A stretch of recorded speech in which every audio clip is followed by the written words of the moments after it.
Aujourd'hui, on a la chance d'animer une table ronde. Alors, ça sera sûrement frustrant parce que c'est jamais assez long, mais on est sur une table ronde sur la digitalisation de la supply chain et le BIM. Donc, deux sujets connexes. En tout cas, on va vous montrer, je pense, que c'est connexe. Et pour traiter ce thème, on a la chance d'avoir plusieurs acteurs. Donc, il y a Dominique Gâteau qui est là, qui a fondé dans les années 90, je ne sais plus à quelle année, dans le Douaisis, 1985 dans le Douaisis, probablement le premier logiciel de modélisation 3D qu'il y a eu sur le marché. Il a été jusqu'à l'exporter aux US, monter la société aux US, à Palo Alto, et être référencé chez Apple où il faisait partie des keynotes. Donc on est très content d'avoir Dominique qui va nous partager son expérience et qui parlera un peu de tout ce qui est intégration de l'écosystème, de la data, parce qu'on va voir que dans la supply chain, il y a quand même un sujet data et partage de la data. Rémi Dornier qui est le VP construction de 3DS, d'Assaut Systèmes, donc qui est à fond sur ces thématiques-là et avec qui, en tout cas chez Timothy, on partage un souhait justement, c'est de créer la supply chain intégrée, automatisée, et parce que c'est justement, je pense qu'il y a un enjeu, c'est que tout ça, ça prend du temps et si on n'automatise pas, c'est pas réalisable. Donc on va en parler aussi. Et puis très content aussi d'accueillir Julien Fléchard de Bouygues qui travaille justement sur toute la thématique d'innovation, smart fabric, d'industrialisation, de création de supply chain pour un grand constructeur comme Bouygues.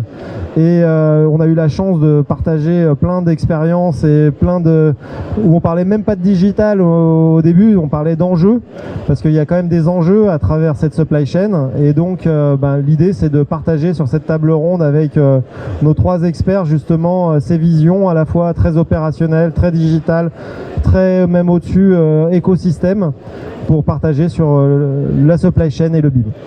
Merci. Si vous voulez vous présenter, je vous laisse faire un petit mot d'accueil. Non, c'est très bien fait, enfin je veux dire, j'ai rien à ajouter. Voilà. Bon, écoute, merci, merci. Alors, je vais tout de suite passer la main à Julien parce que je pense que avant de parler de supply chain, il faut parler d'enjeux et d'un peu de concret chantier. Enfin, c'est pas que on digitalise des choses qui sont sur le chantier.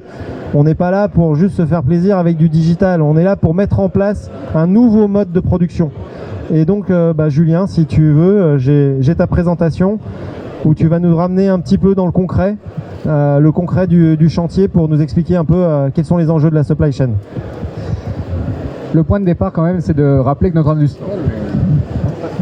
Le point de départ, c'est de rappeler que notre industrie, c'est concrètement du chantier.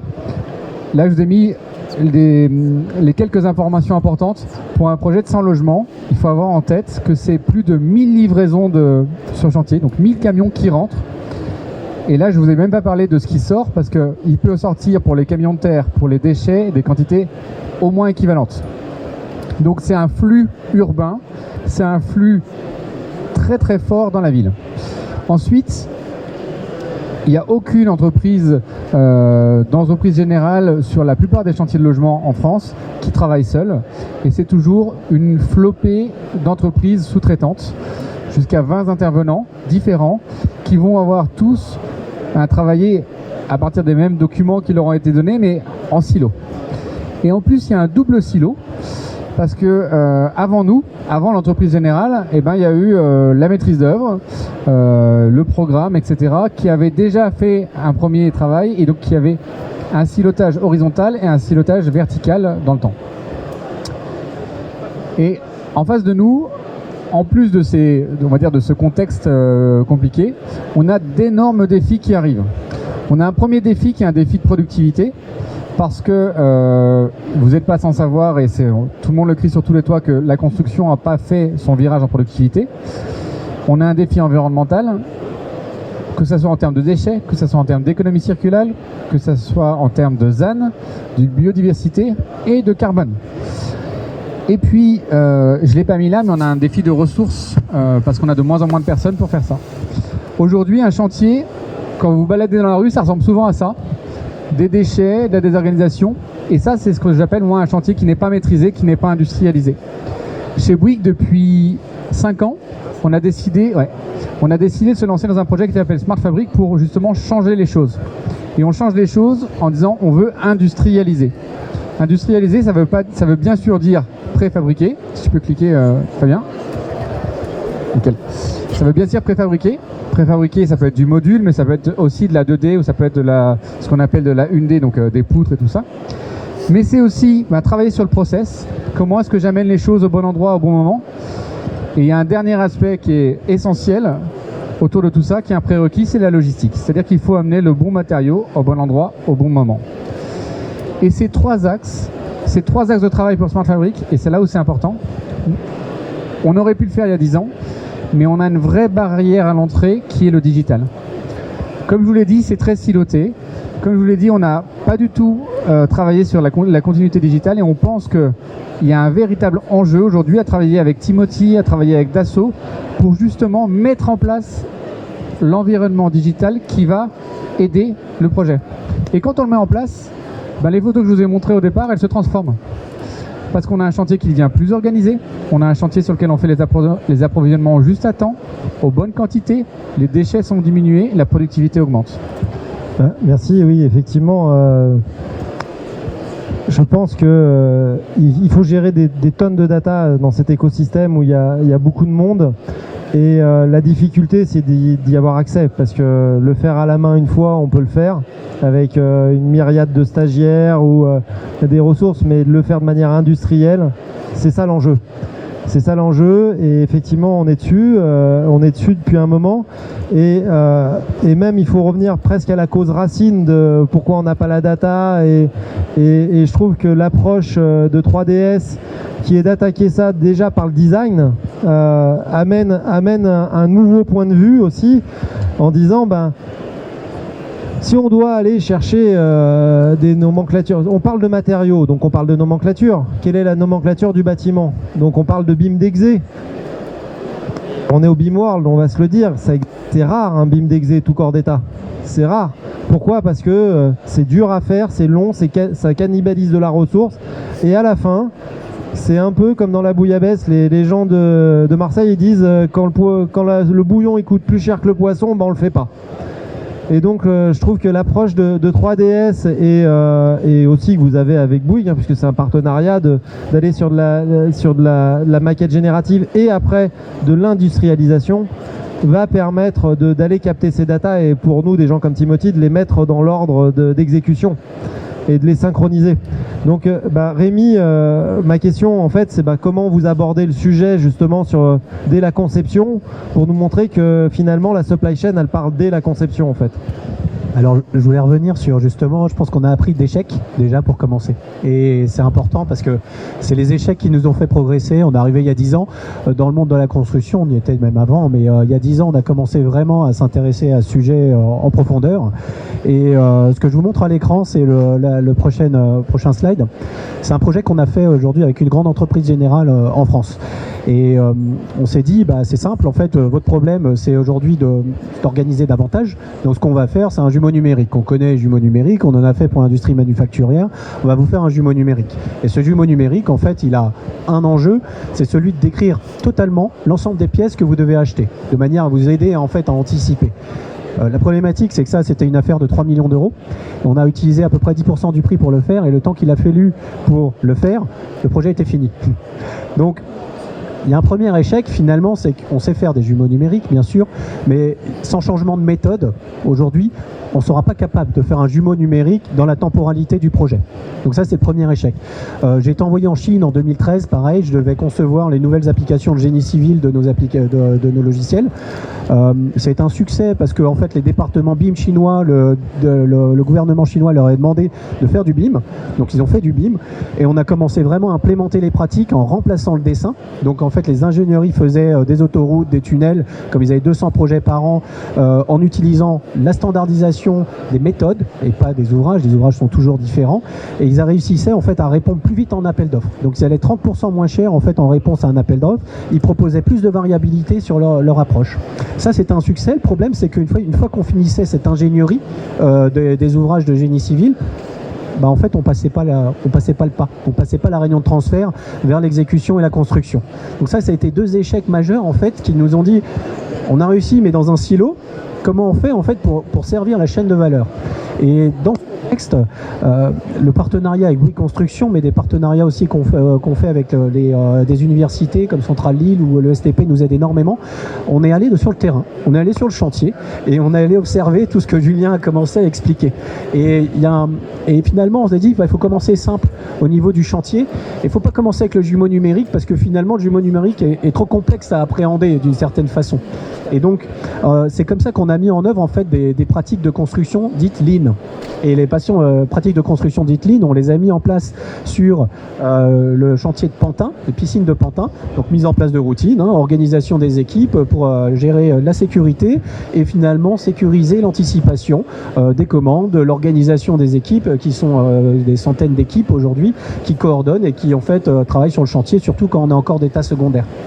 Et donc, ce qui est marrant, c'est que ces pratiques, ces routines avec la démarche Lean Construction se mettent vite en place. Mais la question suivante, c'est comment je fais pour m'organiser et planifier. Et donc on arrive tout de suite sur la notion de planification. Et quand je suis sur ma notion de planification, je ne parle pas de la planification à grande échelle, la macro-planification, je parle de la planification à 3 semaines. Et donc dans cette planification, tout de suite, c'est qu'est-ce qu'il me faut et avec quelle équipe et où. Et donc ces questions-là, en fait, c'est des questions d'anticipation. Et je reviens sur le sujet du changement de méthode. On s'est dit, on pourra répondre à ces questions si on arrive à construire finalement un jumeau numérique en avance de phase pour le projet. Et pour ça, c'est comme ça qu'on est arrivé avec cette démarche, une démarche qu'on a appelée la productisation. Et on se dit, on va faire l'effort de sortir du cycle projet. Donc on n'est plus dans un cycle projet et on va capitaliser. Capitaliser la connaissance, c'est une chose, mais aussi le savoir-faire. Et on va commencer par les irritants du chantier. La gaine technique, il y a 6 corps d'état autour d'une gaine technique. Il y a toujours des disputes parce que rien n'est fait dans les règles de l'art et pourtant les gaines techniques dans le logement, c'est à peu près toutes les mêmes entre guillemets, quoi. Modulo, la variabilité amenée par l'architecte. Et donc pareil sur les bacs à douche et autres. Donc il y a tous ces petits irritants. On se dit en fait on peut réfléchir différemment. Avec un objectif, c'est de réduire le nombre d'interfaces entre les métiers et donc les conflits entre les métiers. Donc on a réfléchi, on l'a fait de façon stratégique avec Bouygues Construction, à désassembler finalement un ouvrage en sous-ensemble. Sauf que les sous-ensembles, c'est plus des métiers forcément, et on a pris comme exemple l'ascenseur, c'est finalement un ensemble dont on maîtrise les interfaces et qui peut avoir à l'intérieur de la polyvalence. Et ensuite, ce sous-ensemble, il y a une stratégie d'entreprise. On peut le faire sur site, avec des méthodes éprouvées, ou on peut le faire dans hors site. On peut le faire hors site aujourd'hui dans des usines. Attention, une usine, c'est beaucoup d'investissement. Donc si on met une usine en place, en fait, c'est beaucoup de capex et autres. Et donc, derrière, aujourd'hui, on n'a pas de parti pris. Et donc, le jumeau numérique est là pour aider à anticiper.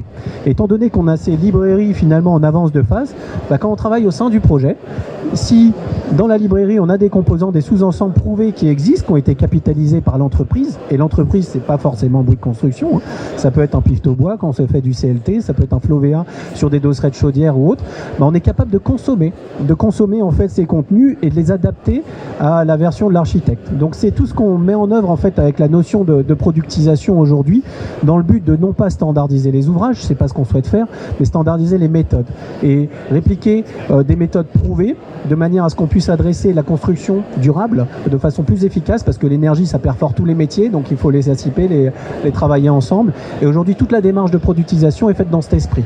Et donc j'avais mis une petite vidéo qui explique ça. Alors on capitalise la connaissance à différents niveaux. Un urbaniste va capitaliser la connaissance propre à un PLU et autres pour pouvoir générer un quartier. Ici on est en niveau de construction. Donc dans cette construction j'ai pris comme exemple la rénovation. Donc on est sur des rénovations d'ouvrages publics et la question qu'on se pose, c'est est-ce qu'on peut concevoir aujourd'hui des façades qui vont être composées d'éléments standards du marché, pas un fournisseur, plusieurs fournisseurs. Et cette façade, on veut garantir une performance énergétique qu'on va combiner ensuite avec le système de ventilation et autres, et on veut l'éprouver. Et donc ce qu'on fait, c'est qu'on a un nouveau métier qui émerge, c'est ce qu'on appelle le virtual maker, quelqu'un qui conçoit, qui prototype une façade avec les méthodes. Comment je vais la construire cette façade et comment je vais l'agencer.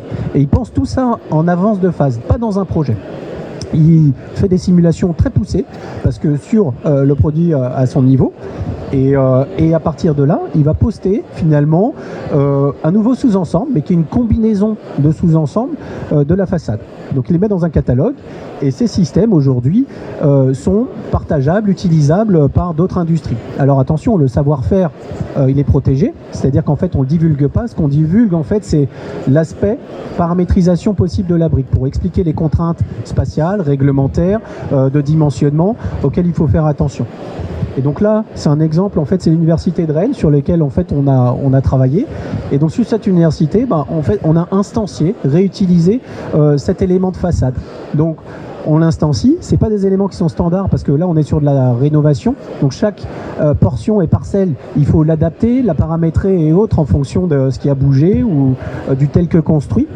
Et ce qui est important, c'est que finalement on se pose plus la question de comment j'assemble et je construis le module unitaire de façade, parce que ça je l'ai mis sur étagère, donc je vais le réutiliser.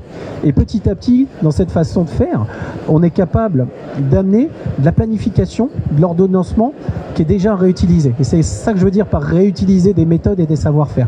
Ce qui fait que la 4D qu'on fait que pour le développeur, pour l'impressionner, on va pouvoir petit à petit en fait l'utiliser vraiment pour orchestrer et piloter le chantier. Ça se fait par étapes. On cherche qu'une chose pour l'instant, c'est réduire la charge de travail du conducteur de travaux. 65% du temps aujourd'hui est passé à traiter des aléas propres à la gestion de ses équipes ou à la gestion des commandes et autres. Donc on veut réduire en fait aujourd'hui cette pénibilité et c'est vraiment ça qu'on cherche à aller adresser. On ne veut pas tout automatiser sur le site, ça ne marchera pas. Mais par contre on peut accompagner et aider à davantage planifier, ordonnancer. Et donc là ce qu'on voit maintenant juste à l'écran, ce que je vous montrais juste avant, si tu peux remettre peut-être 30 secondes avant. J'essaye de... Ah, justement, c'était le résultat d'une collaboration qu'on commence à mettre en œuvre avec Timothy, où on fournit le jumeau numérique de l'ouvrage, la nomenclature, en fait, des éléments à assembler sur site. Et donc derrière, grâce à ça, Timothy en fait va aller ordonnancer, structurer, définir une planification et ensuite une exécution de l'ouvrage. L'exécution du montage de la façade, là en l'occurrence, je ne sais pas si on va y arriver, mais c'est pas grave, je peux continuer juste à l'oral. Voilà. Ah, attends. Tu veux que je le fasse? Non, ah bon.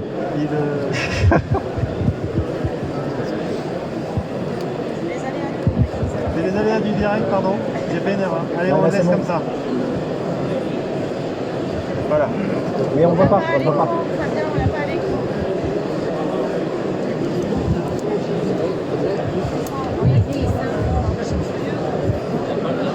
Voilà. Oui, mais sur la fin, un peu plus après encore. Ouais, c'est très bien. Voilà, très bien. Et donc on va construire le jumeau numérique d'un système qu'on maîtrise, et on ne maîtrisera pas l'intégralité du bâtiment de cette façon-là, mais peut-être 40%, 80% petit à petit.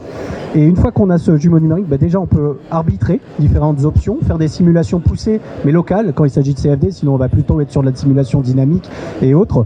Et on va pouvoir en fait faire une orchestration, en fait, un jumeau numérique pour orchestrer. Donc c'est-à-dire qu'on a une planification qu'on peut reconfigurer en fait en fonction des aléas et c'est ça qui est puissant. Et donc dans cette partie, on va faire de la planification sur les systèmes d'installation et de mise en œuvre des façades, ça c'est propre à l'ouvrage, donc on le fait pas et on le met pas à l'intérieur de la brique en question. Et on envoie ça à Timothy qui va commencer à structurer, cadencer en prenant les zones, la nomenclature et les méthodes. Et à partir de là, en fait, on commence à avoir un planning reconfigurable, et c'est le rêve sur lequel on est en train d'aller, de manière à pouvoir mieux anticiper le chantier. Donc la mise en place de la façade d'une part, et ensuite l'orchestration de la base logistique, et demain des usines, aujourd'hui, qui vont fournir en fait un certain nombre de matériaux préfabriqués. Merci beaucoup. Effectivement, je pense que tout ce travail, où tu l'as dit, on dépense 300 000 € pour faire un projet à 3 millions, c'est pas possible. C'est juste pas possible parce que oui, la supply chain va sûrement faire gagner 5%, peut-être 10% des coûts. Mais si on les dépense en digitalisant, bah, ça sert à rien. Ça sert à rien. Et donc effectivement, ce qui nous a regroupé, c'est ce souhait de finalement digitaliser les processus ou les briques. Parce que nous, chez Timothy, il y a pas si longtemps, j'ai commencé à changer la façon de communiquer sur le planning. J'ai dit, nous, on digitalise vos processus, on les transforme en planning. Donc finalement, on digitalise vos briques planning pour qu'on les instancie sur le chantier. Et effectivement, ce qu'on va chercher après à faire, c'est qu'il y a un lien direct entre la matière dans le BIM et les tâches, et puis commencer à les mettre dans le temps. Et de faire un 4D dynamique, on parle de 4D dynamique, mais c'est pas juste de faire une belle vidéo, parce que la vidéo va permettre aux gens de comprendre, mais c'est d'aller sur des plans d'appro. C'est d'aller sur des plans d'appro, c'est-à-dire de tirer les matériaux du planning et de l'avancement réel. Donc c'est ça aujourd'hui l'enjeu de la supply chain. Et la supply chain, c'est pas simplement de gérer la logistique sur le chantier, c'est la fin du tuyau. Le début du tuyau, c'est le design et le planning. Et donc on est obligé aujourd'hui, alors nous on a chez Timothy, on a une appli pour gérer les flux sur le chantier, mais on constatera juste une désorganisation et on améliorera quelque chose qui est pas très sain. Alors que si on reprend tout depuis le début, c'est-à-dire du design et du planning, eh ben on va commencer à avoir une supply chain efficiente. Et donc c'est un peu ça notre but. Et on voit que tu as parlé de tous les acteurs, il y a encore d'autres acteurs, il y a aussi les entreprises qui font, il y a le chef de chantier, il y a et finalement pour tirer de la supply chain, il faut avoir du temps réel. Il faut avoir du temps réel parce que vous l'avez tous vécu sur vos projets, vous qui commandez de la matière, si vous le commandez sur la base du planning du début du projet, vous êtes foutu. La matière peut changer et les dates vont changer, ça c'est sûr. Ça fait rire Julien. Vous êtes foutu. Donc il faut du temps réel sur la maquette, mais il faut aussi du temps réel sur le planning. Parce qu'on n'est pas dans un environnement où tout est figé en réalité dès le début, c'est pas vrai. Ça évolue. Les programmes évoluent, les designs évoluent, mais le planning aussi évolue. Et donc le fait de tirer en direct, ça nous force à deux choses. Un, mettre des automatismes entre le BIM et le planning, mais aussi ça nous force à aussi mettre des automatismes sur de la collecte de données. C'est-à-dire qui va pointer le planning, parce qu'à chaque fois ça va rajouter des gens alors qu'en fait les gens ils sont déjà tous là. Il faut juste qu'on s'appuie sur les gens qui sont là, qui fassent leur métier dans des applis et qu'on capte la data. Et c'est ça l'enjeu, c'est aussi l'interopérabilité. Donc Dominique travaille beaucoup sur cette partie interopérabilité avec SBLM, ou de faire en sorte que les applis fonctionnent entre elles. Et je pense que c'est une nécessité absolue parce que il y a un autre problème aussi, c'est qu'un utilisateur, quand sur son smartphone, il a 27 applis, il sait plus, sur le chantier, il sait plus où donner de la tête, où est-ce que je saisis quoi. En fait, en réalité, il faudrait qu'il ait un seul point de données et que ce point de données se redispatche là où les autres en ont besoin. Et donc, je pense que l'interopérabilité est un sujet en soi, Dominique. Oui, bah déjà. 1, 2, ouais. Merci de m'avoir invité, Fabien, à cette table ronde. Déjà, c'est quoi le BIM? Building Information Modeling. D'accord. Mais c'est-à-dire, certains pensent que c'est un produit, d'autres pensent que c'est autre chose, mais non. Le BIM, ce n'est qu'un processus de travail collaboratif qui s'appuie sur la maquette virtuelle 3D volumique paramétrique, ni plus ni moins. Alors effectivement, il y a 35 ans, quand j'ai eu l'occasion de développer Architrion, qui a été le premier logiciel de CAO 3D volumique paramétrique au monde pour l'architecture et le bâtiment, et qu'on en a fait un leader mondial, car nous les Français, il faut le savoir, il y a 35 ans, nous avons été numéro 1 mondial de la CAO 3D volumique paramétrique pour l'AEC. Vous êtes peut-être trop jeune pour le savoir, mais nous l'avons fait. 42% de part de marché mondial, devant mes amis de Graphisoft Archicad et devant mes amis entre guillemets d'Autodesk. mais nous l'avons fait et j'aimerais bien qu'on le redevienne, mais ça c'est un autre sujet. Alors, la vraie problématique après 35 ans, je me suis aperçu que, en fait, eh bien, malheureusement, alors bien sûr, ça avait évolué, mais malheureusement, il n'y avait toujours que 5 ou 10% des acteurs mondiaux. Il y a environ 200 millions d'acteurs mondiaux d'intervenants dans la chaîne de valeur du cycle de vie du bâtiment et des infrastructures dans le monde, qu'il n'y avait toujours que 5 à 10% qui faisaient du BIM. Et pour moi, qui ai un peu initié la 3D dans ce sujet, je me suis dit, mais il y a un problème. Il y a un problème. Comment en 35 ans, on n'a que 5 à 10% des acteurs qui font du BIM? Mais parce que déjà, la 3D, c'est complexe. C'est pas simple. Bon. Et puis, il y a des problèmes d'interopérabilité. Et puis, il y a des problèmes de formation. Et puis, il y a des problèmes de dollars ou d'euros. Et puis, etc., etc., etc. Là, je me suis dit, hey, gâteau, c'est pas sur la 3D qu'il faut travailler. De toute manière, sur la 3D, et ce qu'on appelle le jumeau numérique, pour moi, le jumeau numérique, ce n'est pas que la 3D. Le jumeau numérique, c'est un ensemble d'informations tout autour de la 3D. D'ailleurs, si le jumeau numérique était que la 3D, ça se saurait. Il y a énormément d'informations qui sont en dehors de la 3D. Et qui constituent le jumeau numérique, et pour avoir des informations dynamiques, temps réel, qui nous sont nécessaires, bien évidemment. Alors je me suis dit, mais non, gâteau, là, il y a un problème. C'est pas sur le M de modeling qu'il faut travailler, c'est sur le I de information, de la data.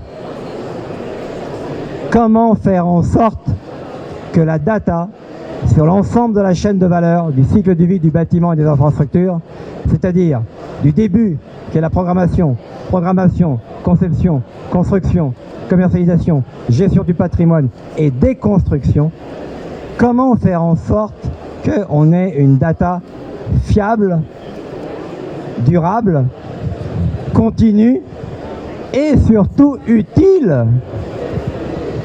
Parce qu'on a beau réussir à désilotiser la démarche, s'il n'y a que les sachants qui l'utilisent, on est encore mal barré. On est d'accord, M. Ouvert? Eh bien, c'est là où je me suis dit, effectivement, il faut travailler sur ce sujet.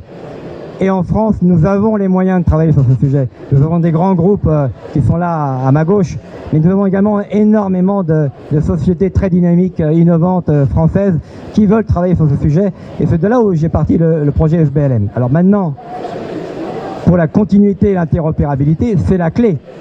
Parce qu'il ne suffit pas de développer qu'une démarche au niveau de la chaîne de valeur, je dirais conception. Il faut également ne pas oublier le chantier. Si nous n'avons pas la continuité, le retour terrain, feedback du chantier, il ne peut pas y avoir cette continuité globale sur l'ensemble de la chaîne de valeur. C'est la raison pour laquelle que sur mon stand, le village de l'innovation, vous verrez de la robotique. Parce que les robots ne sont ni plus ni moins que des devices qui récupèrent de la data du chantier et qui peuvent renvoyer de la data au chantier. Donc, cette notion, alors bien sûr, il faut regrouper l'ensemble des données quelque part, il faut un minimum, ce que moi j'appelle le plus petit dénominateur commun de la data sur l'ensemble de la chaîne de valeur, et on y travaille chez SBLM, mais il faut également communiquer avec le chantier et le lean management, toute la démarche, je dirais, d'optimisation qui nous permet de réduire les gageures, les dépenses inévitables qu'on pourrait faire sont stratégiques. Merci Dominique, je pense que tu as appuyé quelque chose qui est clé, c'est que le BIM doit mettre des bots aussi, la supply chain doit mettre des bots, parce qu'à la fin ça se passe effectivement, une fois qu'on a résolu les problèmes de comment collecter la data, etc., et il y a aussi après comment avoir la data en temps réel, et ça c'est sur le chantier que ça se passe. C'est sur le chantier. Donc, on a fait un état des lieux, un tour d'horizon. Alors, je ne sais pas si on est des doux rêveurs, parce qu'on veut peut-être disrupter. Alors, on va pas le faire. Je pense qu'on est aussi très conscients tous les quatre que ça sera step by step. Ça sera pas d'un coup, on va arriver, les bâtiments, on appuiera sur un bouton, hop, ça se génère tout seul, le planning se génère tout seul, le robot vient le construire. Oui. Mais on est sur ce chemin-là. on est sur ce chemin-là de tirer les matériaux, et je pense qu'on est sur ce chemin. Alors probablement que vous avez des questions à poser. Si quelqu'un a une question. On a été super clair, ou on a fait super peur, je sais pas. Ou on a été très clair, ou on a fait très peur. Merci pour la présentation et pour l'échange. J'ai 3 questions, chacun a une question. Je commence par Julien. Comment vous mesurez exactement la productivité dans le chantier? Mais je veux une formule, quoi, en fait. Comment vous mesurez cette formule-là? Je veux vraiment quelque chose de scientifique, pas quelque chose... attendez, parce que je vais poser la question à tout le monde. Surtout que la productivité dans la construction n'a rien à voir avec la productivité dans une usine, en fait. C'est pour ça que j'insiste sur cette question. Deuxième question pour Rémi, est-ce que vous avez parlé vraiment d'une manière assez intéressante de ce que vous faites, et c'est très intéressant. Est-ce qu'il y a des modèles économiques nouveaux qui permettent d'aller plus loin, au-delà en fait de la partie technique et de la partie savoir-faire? Et donc ça, c'est vraiment qui me paraît intéressant. Est-ce qu'on peut imaginer par exemple, qu'on peut vendre des façades? Par exemple, vous avez pris l'exemple des façades. Est-ce que la façade, elle peut être, par exemple, un élément qui est vendu à part, qui n'appartient pas au logement, des choses comme ça, une vente, voilà. Et la troisième question sur la partie BIM, est-ce que vous avez une solution pratique pour qu'il soit justement adopté, le BIM? Est-ce que vous avez réfléchi depuis une trentaine d'années comment rester en fait avec un tel pourcentage de non-application?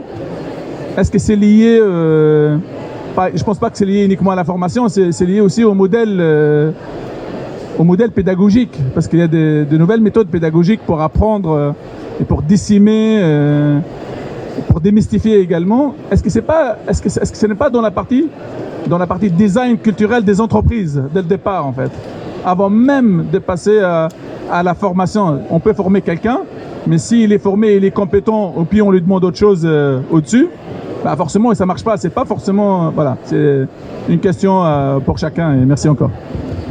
N'oubliez pas de retenir vos questions. Moi, je trouve que la question pour Rémi, elle est quand même plus facile. Recours. La formule, je l'ai. La productivité, en fait, c'est quelque chose qu'on mesure pas bien, ou très mal. Et il y a une vraie question derrière de dire qu'est-ce qu'on mesure et qu'est-ce qu'on veut faire comme productivité. Parce que je ne pense pas que la productivité soit exactement la même dans la partie conception que pour la partie exécution. Je vais répondre sur la partie exécution parce que c'est aujourd'hui là où est le poids financier du projet. Je pense que la productivité doit être mesurée au regard de... Enfin, pour nous, on la regarde au regard de 3 choses. Les heures, les matériaux et le carbone. Et je mets le carbone dans la productivité volontairement. Aujourd'hui, on sait combien coûte bon an, mal an une opération avant de la faire. Ce qui veut dire qu'on a bien une notion de ça, de quel est le budget alloué. Mais on a beaucoup de mal à mesurer, à piloter en temps réel. On sait dire au début, on sait dire à la fin, c'est l'indicateur, on sait on va arriver, mais jour par jour, la courbe en S là, et ben en fait on la mesure pas. Et une des façons qu'on avait pensé nous de mesurer, c'est de pointer un planning. En fait, ce n'est plus ni moins que ça. Et on revient à ce qu'on disait tout à l'heure, c'est-à-dire qu'aujourd'hui, il n'y a pas le retour d'information du chantier. Dans le modèle virtuel, le jumeau numérique au sens large, il n'y a pas le retour d'information de dire aujourd'hui, j'ai 3 mecs qui peignent de 8h à 12h et de 13h à 17h. Si cette information était là, on arriverait à avoir une vraie notion de productivité. Parce que là, on sait déduire tout de suite les quantités et on saurait dire à peu près les heures. Je rebondis sur la question donc, concernant les modèles économiques. Aujourd'hui, si on regarde le volume annuel de construction, c'est 10 trillions à peu près global. 5 trillions en fait dédiés à la construction individuelle, à la construction collective. Et la part du digital dans tout ça, c'est à peu près 0,1%. Enfin, potentiel. Je pense que demain, d'ici 10 ans, ce sera 1%. C'est pas 0,1, ce sera 1%. La question, c'est, et c'est pour ça qu'on s'intéresse à ce type de domaine, de filière, hein, en toute transparence, comment on y va?